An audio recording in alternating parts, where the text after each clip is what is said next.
जुन्या गर्भश्रीमंत खानदानी कुटुंबात माझा जन्म झाला होता.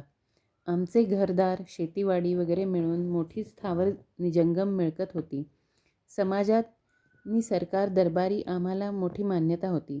जातीने ब्राह्मण नि धर्माने आम्ही हिंदू असलो तरी सुधारक म्हणून घेण्यात आम्हाला मोठेपणा वाटत होता आणि त्यामुळे आमच्या घरात धार्मिक सोहळे काहीही होत नसत. धर्म म्हणजे थोतांड आहे म्हणून त्याच्या नावाने केले जाणारे संस्कार आमच्या घरात घृणास्पद ठरले होते. हिंदू समाजाच्या आणि पर्यायाने साऱ्या देशाच्या अधःपतनाला जर काही कारण असेल तर हा धर्म.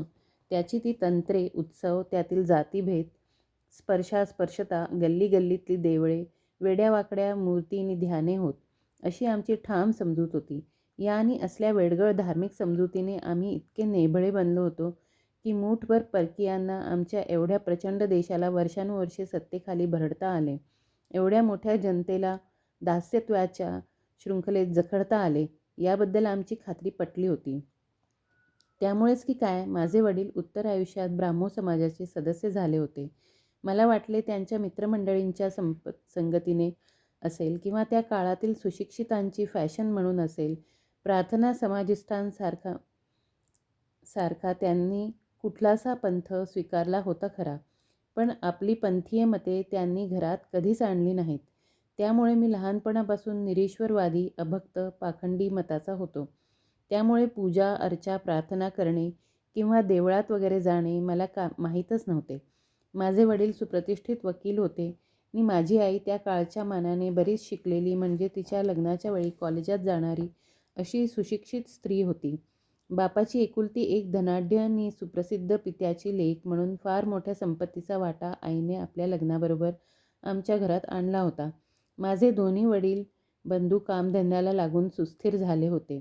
सर्वात ज्येष्ठ बंधू कायदे पंडित होते, तर त्यानंतरचे दुसरे बंधू विलायतेहून जास्तीत जास्त उच्च पदवी घेऊन विख्यात भिष्गवर्य म्हणून मुंबईत मान्यता पावलेले होते. माझे पुण्याच्या डेक्कन कॉलेजात 3ऱ्या वर्षात शिक्षण चालू असून मी कॉलेजच्या वसतिगृहात राहत होतो. आमच्या घरातील सर्वांचे उच्च शिक्षण याच कॉलेजात झालेले असल्याने हे कॉलेज म्हणजे एक कुटुंबीय संस्थाच आम्ही समजत होतो. अभ्यासात मी बऱ्यापैकी विद्यार्थी होतो, पण त्यापेक्षा खेळाकडे माझे लक्ष जास्त असल्याने शिष्यवृत्त्यांपेक्षा खेळातील प्रावीण्यात मी जास्त पुढे होतो. निरनिराळ्या खेळात मी इतरांपेक्षा कितीतरी उत्तम खेळाडू म्हणून गणला जात होतो. उत्तम शरीरयष्टी, 6 फुटांमध्ये थोडी जास्त उंची व देखणे रूप, त्यातच उत्तम कुस्तीगीर व उत्कृष्ट नेमबाजी करणारा, अशी माझी कॉलेजात प्रसिद्धी होती. टेनिस कोर्टवर 2 डाव खेळून मी खोलीत परतलो. न्याहारी उरकली नि कॉलेजात गेलो. दररोज जे करीत होतो तेच आजही करीत होतो, पण स्वप्नात दिसलेल्या साधुपुरुष नि गुंफा माझ्या डोळ्यांपुढून हालेच ना. आंतरविद्यालयीन क्रिकेटच्या मॅचेस जवळ आलेल्या. प्रॅक्टिसकरिता म्हणून संध्याकाळी क्रीडांगणावर मी हजर होणे जरूर होते, परंतु डोके दुखण्याचे निमित्त करून मी प्रॅक्टिसला गेलो नाही. प्रकृती उत्तम असूनही माझे कसल्याच कामात लक्ष लागेना. मन स्थिर होईना. तेव्हा लांबवर कुठेतरी फिरून यावे किंवा बोट मिळाली तर नदीत बोटिंगला जावे, असे ठरवून मी खोलीबाहेर पडलो.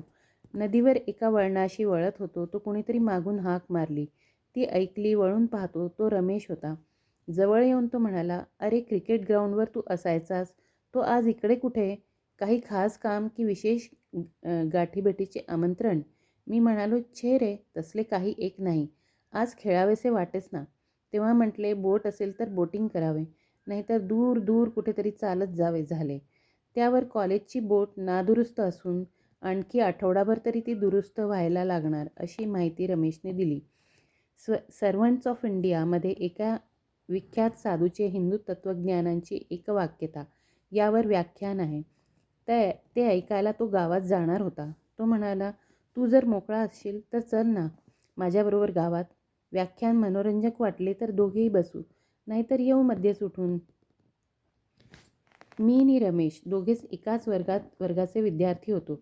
त्याचा विषय होता तत्त्वज्ञान, तर माझा होता अर्थशास्त्र. इतकाच फरक. तो प्रथम श्रेणीचा विद्यार्थी होता आणि त्याला शिष्यवृत्त्याही बऱ्याच मिळालेल्या होत्या.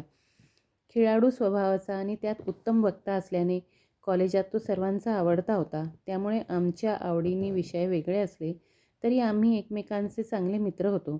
नदीकाठी एकटे भटकण्यापेक्षा त्याच्या संगतीत मनाला जरा हलके वाटले. असे वाटून मी त्याच्यासह व्याख्यानाला जायचे मान्य केले.